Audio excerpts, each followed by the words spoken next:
Welcome to this week's video. On this week's video, there is another new electric car being announced, the Audi E-tron. And this week we're going to go into all the details that you may have missed about the car, what it includes and what's out there on it. I'm Nicholas Ramo. I make videos every single week about electric cars. If you haven't already, click the subscribe button down below. And if you're one of my frequent subscribers, make sure you've got the little bell icon ticked as well. The time is right for electric to go Audi. There's a saying that dates back to Benjamin Franklin and his famous experiments on electricity. When you achieve something remarkable, you have caught lightning in a bottle.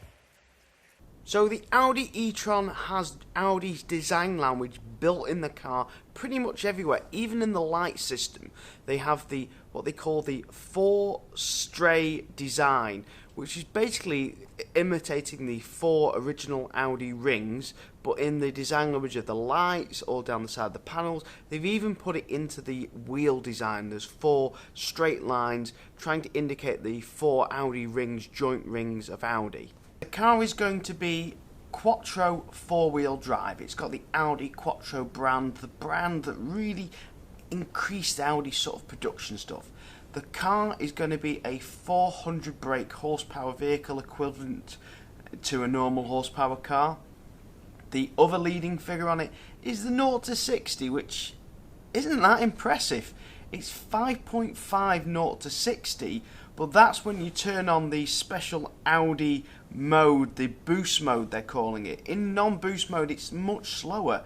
Now comparing that to Tesla, the Model X for example, which is 4.9 0 to 60 on the 75D, it makes the Audi not like that impressive, which is a bit disappointing. Now whether this is just going to be a standard base model and we're eventually going to see an Audi S-Line or S-Line RS version of the e-tron with a much more uprated horsepower, it is beggars to believe. We don't know if we're going to see that yet, but to me Audi should be making a car that's just quicker than 5 seconds when they're basically later to the market than Tesla, and Audi is considered a premium brand for sport and driving quick, and 5.5 doesn't seem a lot. So whether they've done something where the handling is, just basically wipes Tesla to the floor, we don't know yet until we see road tests and people have driven it. But I think 5.5 just isn't fast enough for a premium brand electric car these days. Now normally when you see a concept car, they don't have any wing mirrors, and this is just to basically make the lines look better and more smooth and really make the car look fantastic on a stand. The Audi e-tron doesn't have any mirrors. It has cameras instead. It has these little sticky out stubby cameras instead of mirrors, and inside the car there is a little LCD screen that will show the vision of those mirrors and where they are.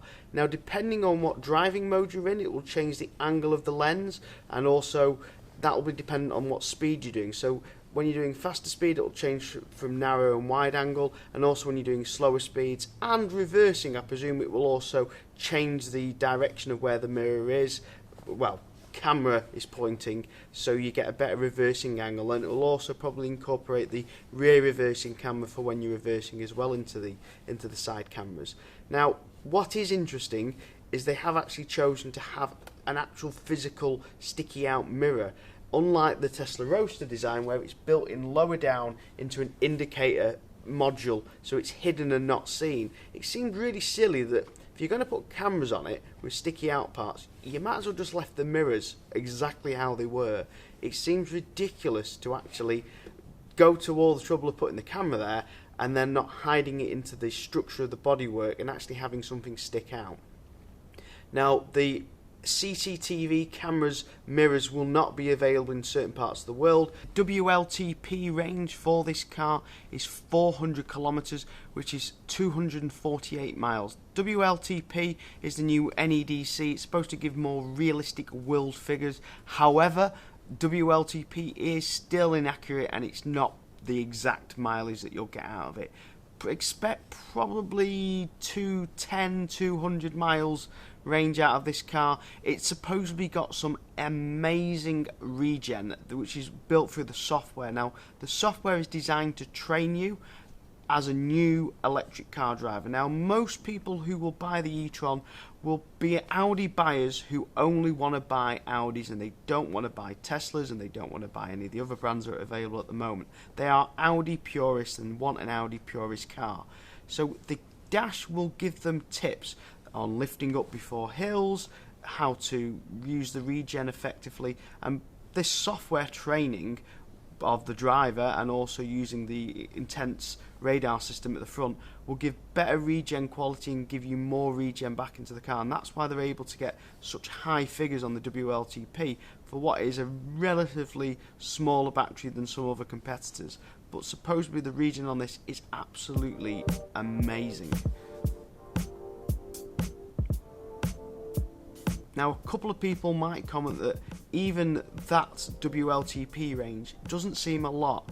However, Audi is part of the Ionity charging network. Now, if you don't know much about Ionity, Ionity is a new charging network that's going to be pretty much set up everywhere, and they're all really high powerful kilowatt chargers. Really high powerful kilowatt chargers. And the idea of these new chargers is they're going to self-authenticate through using a blockchain sequence. So just like the Tesla systems where you plug them in and the charge starts automatically, that's the idea for the Audi, Volkswagen, VAG Group system for charging. They're going to use the Ionity network, which they're all pumping money into, and that gives them a bit of an edge because this car, this e-tron, has a 150 kilowatt charging speed, and there's something which they've also done with the charging socket which I think is a little bit more interesting than other car makers. The Renault Zoe has a front charge port. Right here is a front charge port, nice and easy, always easy accessible depending on as long as you park your car forward into your charge place, you can reach it from left to right all the time, no problem. Audi on the e-tron have two charge ports either side of the car, left and right side of the car. One side will be the dedicated CCS AC 150 kilowatt charging speed. The other one will be an AC only 11 kilowatt charging speed, which does add some versatility if you park your car in the garage and your charge port's on the other side of the car and it's a bit of a pain to drag the cable all the way around the car. You've got the option of using either side for AC, but with CCS you've only got one side, so obviously with a Rapid the cables tend to be a bit longer and you can park at a better place. But for home charging, two ports on either side of a car is a great idea, but you could have done what Renault did and just put it in the front of the nose. They do have obviously some unique advantages over Tesla, the fact that it's on both sides, so stretching the cable makes it easier, but you could have designed it into a more clever system like this, and obviously the Nissan Leaf, which have it built in directly to the front, so it's always in a centered position. Now, one thing someone's not mentioned is the interactive part of Audi's new system. It's Amazon Alexa. Yes, they have built Alexa into the car with Amazon. They've also got some other partnerships with Amazon, including in charging the actual charge points, but the car will essentially, you'll be able to go, Alexa, turn up the car's heating, Alexa, do this. You'll also be able to control your smart home if you have Alexa smart home devices at home. Sorry if I've just set your Alexa off. Quick side note, by the way, if you are thinking of buying an Amazon, then check the description down below. There's a link to buy one. If you buy it using my link, it will cost you no more money to buy it, but I earn a small commission from Amazon for you buying through my affiliate link. Now, I've got some interesting videos coming up in the next couple of weeks. One of them, for example, is how to save money on your tyres, which is mainly based around UK viewers, but some of the ideas and tips will also help European and some of the American viewers of my channel. I've also got some other videos of a great road trip all about, do we really need a Tesla killer? And people are already saying the e-tron is going to kill Tesla again. Next week's video I'm going to explain the tyre thing, and then we're going to go into why we don't need a Tesla killer. So make sure you check out that video, make sure you click subscribe down here, consider becoming a patron if you can afford a couple of £1 a month, and check out my other videos down here. Thanks very much for watching, and I'll see you again next week. Goodbye.